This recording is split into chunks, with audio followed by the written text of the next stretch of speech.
Topic and concept बहुत ही अच्छा है, winding up of companies.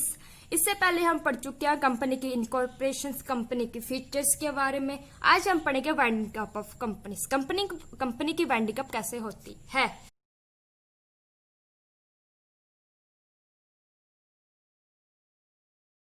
The company being an artificial legal person cannot be adjusted, dissolved through the process of winding। आज तक पढ़ते आए हैं कि कंपनी एक आर्टिफिशियल लीगल पर्सन है। अगर ये आर्टिफिशियल लीगल पर्सन है तो इसकी ह्यूमन बींग्स की तरह नेचुरल बर्थ भी नहीं होती, तो नेचुरली डेथ भी नहीं होगी। जैसे जो लॉ के प्रोसेस के द्वारा बनती है, वैसे ही लॉ के प्रोसेस के द्वारा ही इसकी एंडिंग होगी। तो इसके बारे में पढ़ेंगे। Under the process the life of the company is ended. इस प्रोसेस के अंदर कंपनी की लाइफ एंड हो जाती है एंड कंपनी की जो प्रॉपर्टी होती है उसको यूज कर लिया जाता है मेंबर्स एंड क्रेडिटर्स के बेनिफिट के लिए। A liquidator is appointed to realise the assets and properties of the company. एक लिक्विडेटर अपॉइंट किया जाता है कंपनी के एसेट्स एंड प्रॉपर्टीज को रियलाइज करने के लिए। सभी डेट्स की पेमेंट करने के बाद अगर एसेट्स में से कुछ सरप्लस बचता है तो वो डिस्ट्रीब्यूट कर दिया जाता है मेंबर्स में उनके राइट्स के according. Winding up does not necessarily mean that the company is insolvent. Winding up जरूरी नहीं तभी होगी जब कंपनी इंसॉल्वेंट हो जाएगी। एक परफेक्टली सॉल्वेंट कंपनी भी वाइंडिंग अप में जा सकती है by the approval of members in a general meeting. General meeting में मेंबर्स के अप्रूवल के द्वारा भी कंपनी को वाइंडिंग अप किया जा सकता है। तो ये तो इसकी इंट्रोडक्शन, इसका मीनिंग में वही पॉइंट्स कवर है जो कि हमने इंट्रोडक्शन में पढ़ चुके हैं। तो आप ये सब पढ़ लीजिएगा। तो मैं इसमें मेन पॉइंट्स को कवर करती हूँ, जिसमें हाईलाइटेड पॉइंट है उसको कवर करती हूँ। Winding up of a company may be required due to number of reasons, including closure of a business, loss, bankruptcy, passing away of promoters। Company का जो वाइंडिंग अप होता है वो उसमें बहुत सारे रीजंस हो सकते हैं कि कंपनी को वाइंडिंग अप क्यों किया जा रहा है, जैसे कि लॉस हो सकता है, कंपनी बैंकरप्ट हो गई है, वगैरह वगैरह। डेफिनेशंस में भी वो पॉइंट है जो कि हम इंट्रोडक्शन में पढ़ चुके हैं। Next, kinds of winding up. Winding up की टाइप्स क्या हैं। Winding up of companies. Company का वाइंडिंग अप किन किन तरह से हो सकता है। अंडर द कंपनी एक्ट 2013, इसके under winding up by tribunal. Next, under the insolvency and bankruptcy code 2016, first and second voluntary liquidation. Winding up by the tribunal, circumstances in which company may be wound up by the tribunal। वो circumstances जिसमें company tribunal के द्वारा wound up की जाती है। Section 271 of the Companies Act 2013 provide that a company may on a petition under section 272 be wound up by the tribunal under the following circumstances। अगर company special resolution pass करके company की winding up के लिए कहती है तो उस situation में ट्रिब्यूनल के द्वारा वाइंडिंग अप किया जा सकता है कंपनी का। If the company has acted against the interest of the integrity of India, the security of the state, friendly relations with foreign states, public order, decency और morality. अगर company कुछ ऐसा काम करती है जो कि इंडिया की इंटीग्रिटी के अगेंस्ट होता है तो उस सिचुएशन में भी ट्रिब्यूनल के द्वारा वाइंडिंग अप किया जा सकता है। थर्ड पॉइंट कहता है कि if on an application made by registrar या फिर कोई एनी अदर पर्सन जिसे कि नोटिफिकेशन के द्वारा सेंट्रल गवर्नमेंट ने ऑथराइज किया हो इस एक्ट के अंदर, तो the tribunal is of the opinion that the tribunal का ओपिनियन की कंपनी के जो अफेयर्स होते हैं वो कंडक्ट किए जाते हैं इन फ्रॉडलेंट मैनर और the company was formed for fraudulent.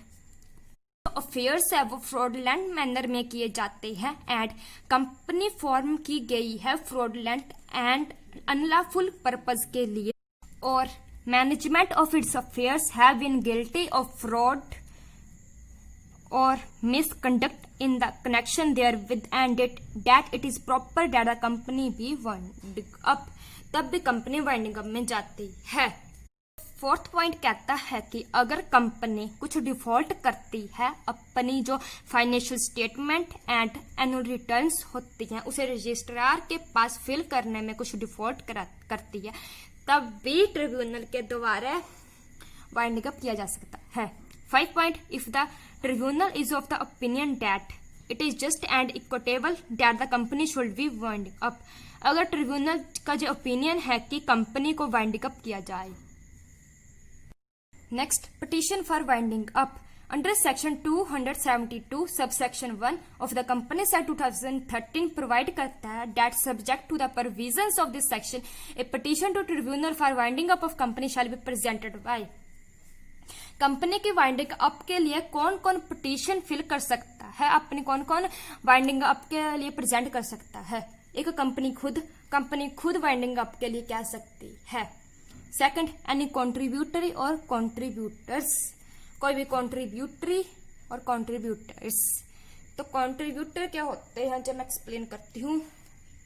Contributory. The term contributory means every person liable to contribute to the assets of a company in the event of its being winding up.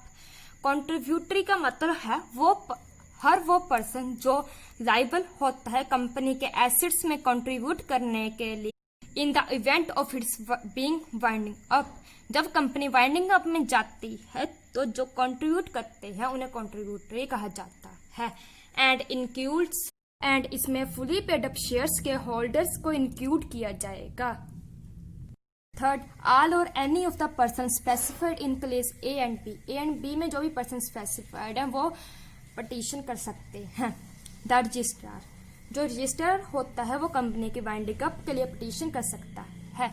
Any person authorised by the central government in that behalf, central government के द्वारा जो person authorised किया गया है। Next point, in A case falling under section B of section 271 by the central government or a state government. Next है voluntary winding up under section 59.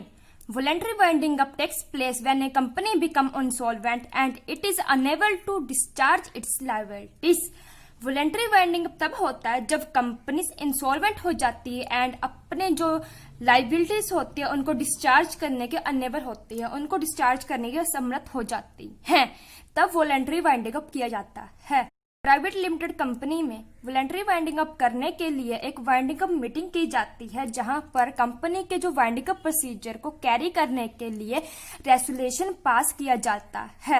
The creditors winding up meeting held की जाती है either of the days fixed for general meeting और on the very next day, या फिर उसके अगले दिन। इंडिया में कंपनी के वाइंडिंग अप प्रोसीजर के लिए क्रेडिटर्स मीटिंग के लिए हर क्रेडिटर्स को नोटिस सेंड किया जाता है पोस्ट के द्वारा। Will one is sending the notice for general meeting. It should also be published in official Gazette and 2 newspapers which are popular in the district where registered office of the company is located.